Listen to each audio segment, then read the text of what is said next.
Hello बच्चों। तो हमारा जो नया टॉपिक है वो है ऑप्टिक्स। क्या टॉपिक है? ऑप्टिक्स। अभी देखो, ऑप्टिक्स के दो पार्ट हैं, वेव ऑप्टिक्स और रे ऑप्टिक्स।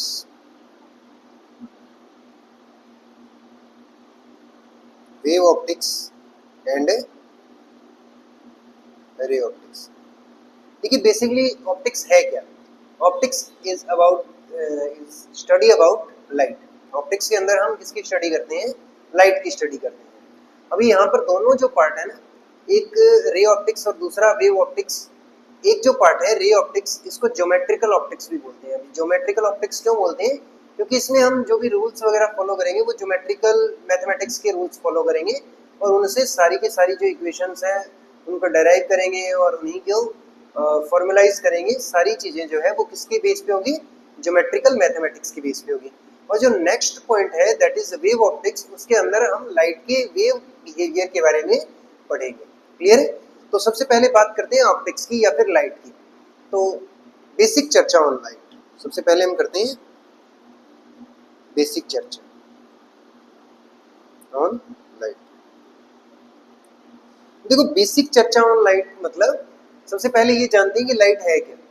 देखो, हमारे अराउंड बहुत सारे ऑब्जेक्ट्स हैं। जैसे आपको अपना जो भी आप पीसी या मोबाइल यूज कर रहे हो वो दिख रहा होगा, आपके अराउंड और भी चीजें हैं जो दिख रही होंगी। पीछे ग्रीन स्क्रीन है, ये आपको दिख रही होगी, या फिर जो भी मैं लिख रहा हूँ स्क्रीन पे वो दिख रहा होगा। तो ये जो सारे ऑब्जेक्ट्स हैं, इनके दिखने का रीजन क्या है? इनके दिखने का रीजन होता है लाइट। सबसे पहला रीजन, हाँ, आंखें तो होनी चाहिए, ऑब्वियस सी बात है, लेकिन आंखों के साथ साथ वहां पर लाइट भी प्रेजेंट होनी चाहिए। मान लीजिए इस रूम में पूरा का पूरा अंधेरा कर दिया जाए, डार्कनेस हो, तो आपको कोई ऑब्जेक्ट दिखेगा क्या?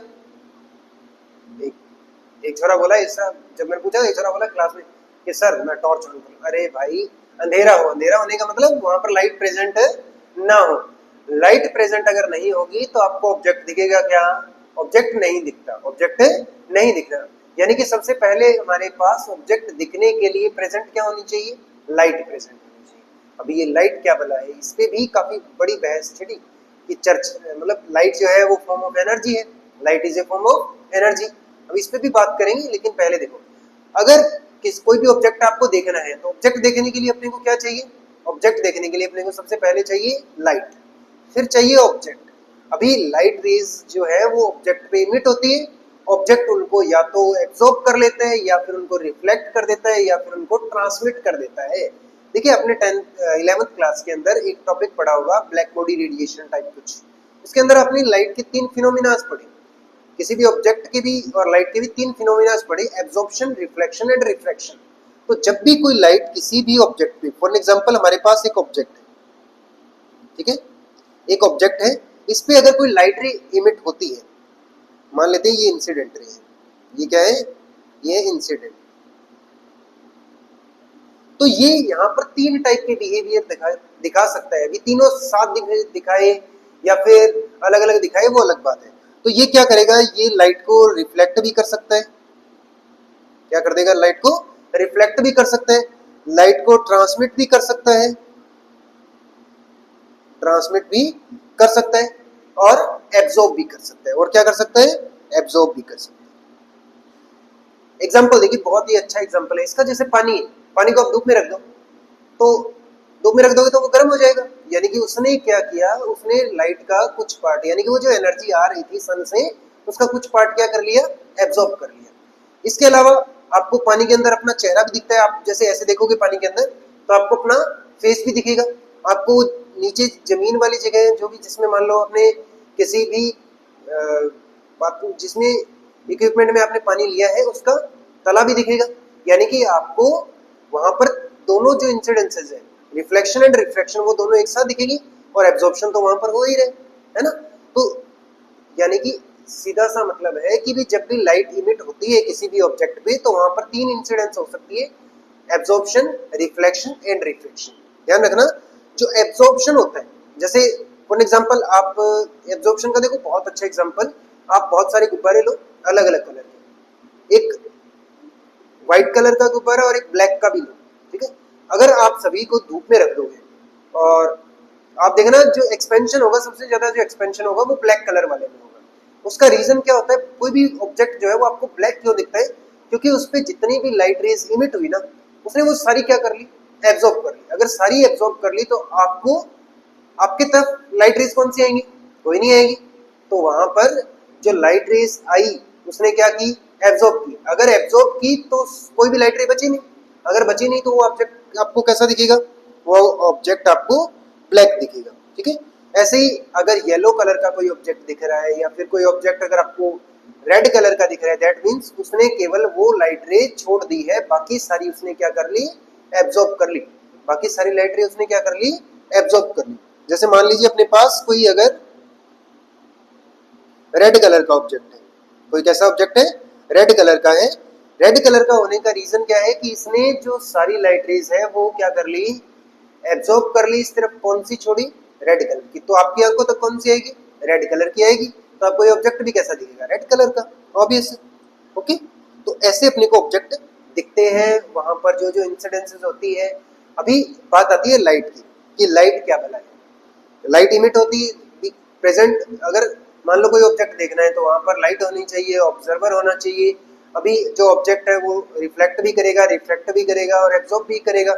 इस चैप्टर के अंदर हम दो फिनोमेना पढ़ेंगे, कौन कौन से, रिफ्लेक्शन एंड रिफ्रैक्शन। एब्जॉर्प्शन वाला जो पार्ट है वो आप थर्मल फिजिक्स में पढ़ चुके होते हो, क्लियर।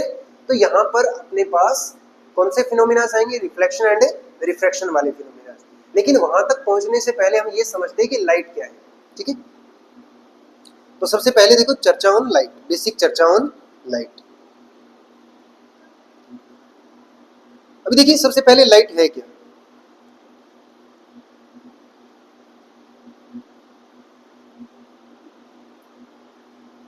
देखो एक्चुअल में लाइट एक इलेक्ट्रोमैग्नेटिक वेव है। आपने एक टॉपिक पढ़ा है 11th में, वेव्स। ठीक है, कौन सा टॉपिक, वेव्स। अभी वेव्स जो है वो दो टाइप की होती है, एक तो मैकेनिकल और एक नॉन मैकेनिकल। एक तो होती है मैकेनिकल और एक वेव्स होती है नॉन मैकेनिकल। मैकेनिकल वेव्स कौन सी होती है, मैकेनिकल वेव्स वो वाली वेव्स है जिनको चलने के लिए मीडियम चाहिए। मैकेनिकल वेव को क्या चाहिए, medium. For example sound wave हो गई, या फिर जैसे आपने तालाब में पत्थर फेंका तो वो जो वेव है that is a type of mechanical wave.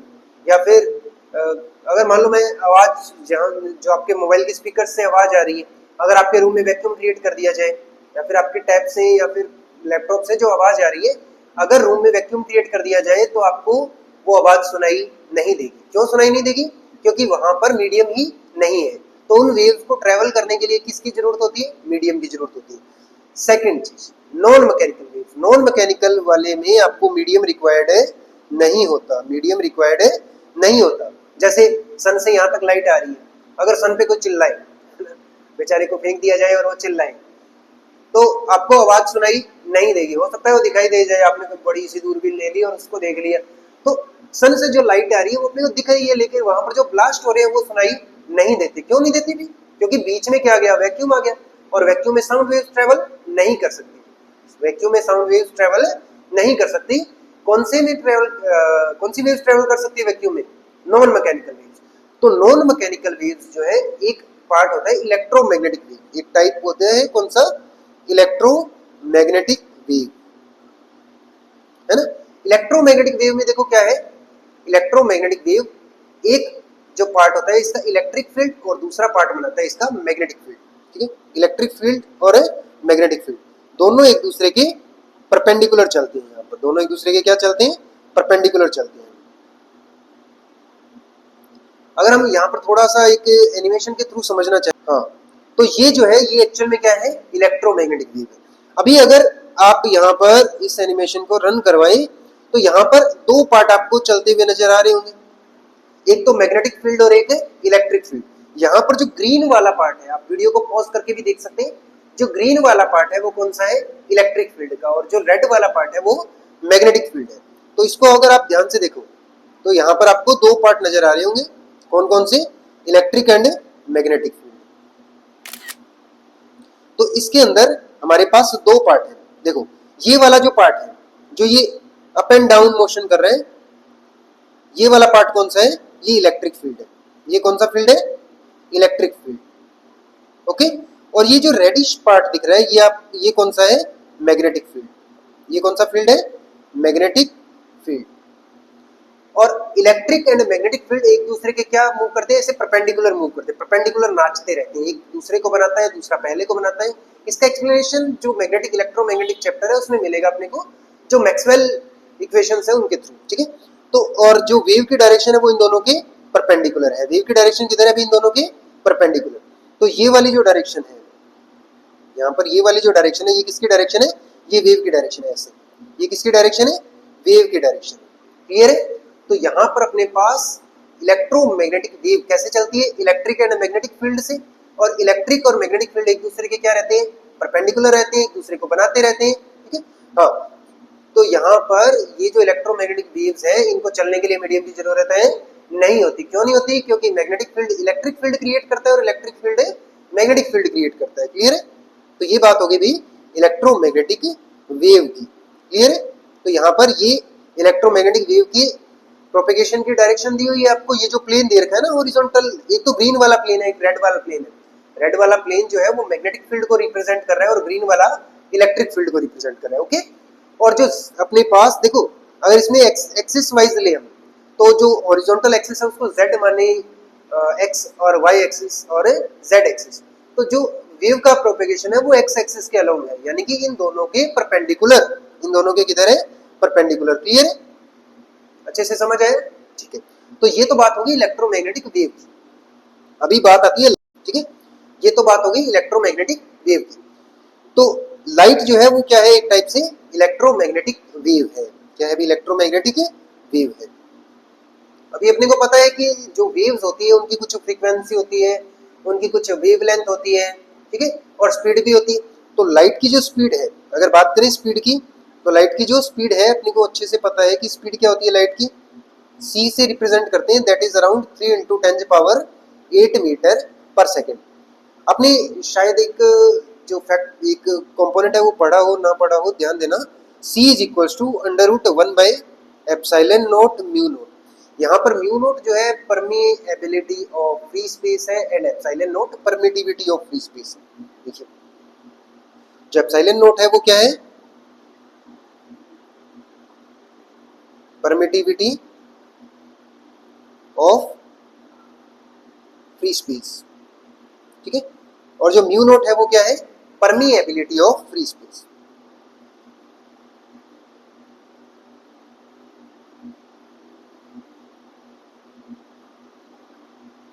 तो यहां से जब इन दोनों की वैल्यूज को हम पुट करते हैं तो अपने पास जो c है वो निकल के आता है और इसकी वैल्यू आती है अराउंड 3 × 10⁸ मीटर पर second. This is the speed of light. This is the speed of light. अभी बात करते हैं वेवलेंथ और फ्रीक्वेंसी। अभी देखिए ये जो लाइट है ना, अभी ये जो इलेक्ट्रोमैग्नेटिक वेव है, इलेक्ट्रोमैग्नेटिक वेव का जो स्पेक्ट्रम है वो बहुत वाइड है। हम ऐसा कह सकते हैं कि 0 to इनफाइनाइट जो है वो इसकी एनर्जी वेरी करती है और इसका लैम्डा भी जो है वो 0 to इनफाइनाइट वेरी करता है। लेकिन इसका एक पर्टिकुलर पार्ट जो अपने को दिखता है, जो हमारे लिए विजिबल है, उसको हम क्या बोलते हैं? उसको हम लाइट बोलते हैं। जो विजिबल पार्ट है इलेक्ट्रोमैग्नेटिक स्पेक्ट्रम का, उसको हम क्या बोलेंगे? लाइट बोलेंगे। अगर हम 0 से इनफाइनाइट तक जाए, देखो पहले वेव को समझते हैं, वेव क्या होती है। अगर सिर्फ एक सिंगल पार्ट लें तो जो वेव है,